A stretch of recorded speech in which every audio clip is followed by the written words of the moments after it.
Assalamualaikum warahmatullahi wabarakatuh. Apa kabar semuanya? Semoga diberikan kesehatan, kenikmatan, dan tetap semangat untuk melakukan pembelajaran secara online. Untuk pertemuan kita kali ini, saya akan membahas tentang sasis kopling. Berikut videonya. Mapel sasis. Kita akan membahas tentang kopling. Kopling adalah suatu elemen mesin yang berfungsi untuk mentransmisikan daya dari poros penggerak atau driving shaft ke poros yang digerakkan atau driven shaft, di mana putaran inputnya akan sama dengan putaran outputnya. Beberapa syarat yang harus dipenuhi oleh sebuah kopling adalah: yang pertama, mampu menahan adanya kelebihan beban; dua, mengurangi getaran dari poros penggerak yang diakibatkan oleh gerakan dari elemen lain; tiga, mampu menjamin penyambungan dua poros atau lebih; 4, mampu mencegah terjadinya beban kejut. Untuk perencanaan sebuah kopling, kita harus memperhatikan kondisi-kondisi sebagai berikut. 1. Kopling harus mudah dipasang dan dilepas. 2.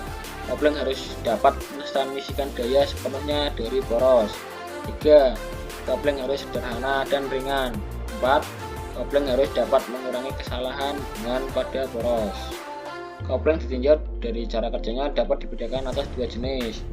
Yang pertama, kopling tetap adalah suatu elemen mesin yang berfungsi sebagai penerus putaran dan daya dari poros penggerak ke poros yang digerakkan secara pasti tanpa terjadi slip, di mana sumbu kedua poros tersebut terletak pada satu garis lurus atau dapat sedikit berbeda sumbunya.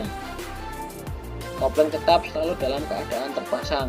Untuk memisahkannya harus dilakukan pembongkaran. Yang kedua, kopling tidak tetap.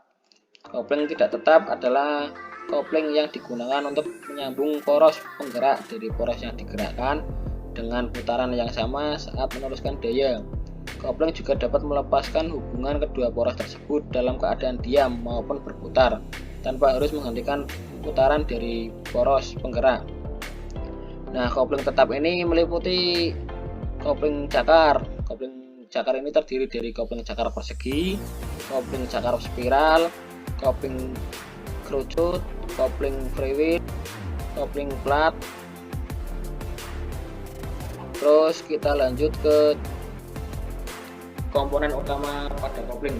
Yang pertama, roda penerus; yang kedua, plat kopling; yang ketiga, plat tekan; yang keempat, unit plat penekan; yang kelima, tuas tekan atau pemutus hubungan; yang keenam, rumah kopling. Cara kerja kopling: pada saat pedal kopling ditekan atau diinjak, ujung tuas akan mendorong bantalan luncur ke belakang. Bantalan luncur akan menarik plat tekan melawan tekanan gas. Pada saat plat tekan bergerak mundur, plat kopling terbebas dari roda penerus dan berpindah daya terputus. Bila tekanan pedal kopling dilepas, pegas kopling akan mendorong plat tekan maju dan menjepit plat kopling dengan roda penerus dan terjadi perpindahan daya.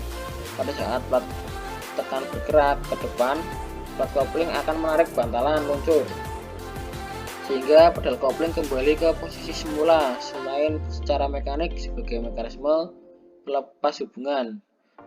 Sekarang sudah banyak digunakan sistem hidrolik dan booster secara umum.